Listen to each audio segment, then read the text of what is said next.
North Melbourne Deathride chart. It's everyone's favourite time of the week. We've had a massive win this week. We've made some progress, and I know things can change in the back half of the season, but we'll take the small wins and we'll celebrate them accordingly. So the Kangaroos, they did have a loss on the weekend to the Sydney Swans. They went down by 31 points at the SCG. And look, Tristan Xerri out for North Melbourne and Nick Larkey poses great concern for them. They are two of their biggest players, quite literally, and yeah, they're missing spells disaster. I'm not sure when Larkey's due back, but I know Xerri misses another 2 I think he misses out on. But anyway, let's jump across now to have a look at the Deathride chart, and we'll see how it's all looking, and we'll take a look at who they've got to play for the remainder of the season.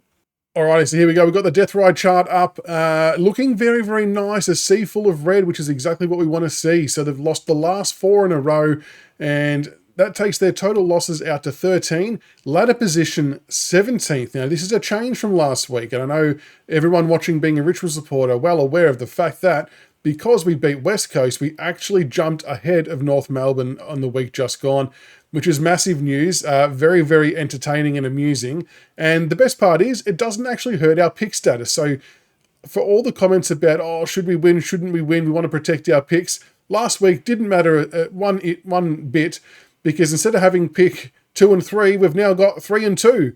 And the 2 is North Melbourne's, which is very, very good for our sake. And I still have no idea what we're going to do with those picks. I change almost every day with, do we trade him or try and trade him for a player? Do we take him to the draft? So keen to hear what everyone thinks in the comments below. What do we do with the 2 picks? But leapfrogging North Melbourne couldn't come at a better time, and there's still some time for them to jump ahead of us again, because it is only by 2 points because of the draw that the Kangaroos had. But this week, North Melbourne have got Geelong at Marvel. To be honest, I don't care where that game was played. Geelong are not going to lose that to North Melbourne. They are fighting for a top 4 spot themselves, and that's the beauty of the top 4 being so close, and the top 8 by extension, is that teams like Geelong and further down GWS, they need to win, and they need percentage. They need to be all guns blazing, so no one's going to be slacking off because the positions aren't locked yet, and there's a lot on the line, so that helps.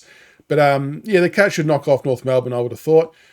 The round 21 game's interesting. They've got St Kilda at Marvel. Now, they will be missing Tristan Xerri for this one. I don't know if Nick Larkey's still out or not. I've really got no idea on what his status is.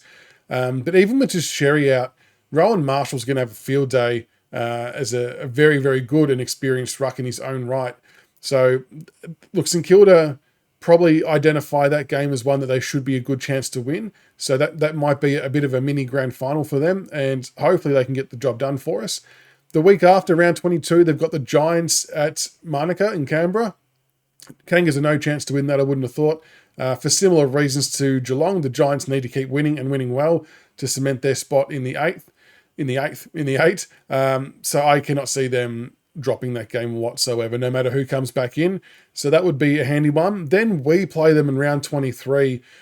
This is where it could come unstuck for us. Unfortunately, it could be at our own demise. We obviously did enough to leapfrog them against West Coast, but then we've got them at Ninja Stadium in Hobart in round 23.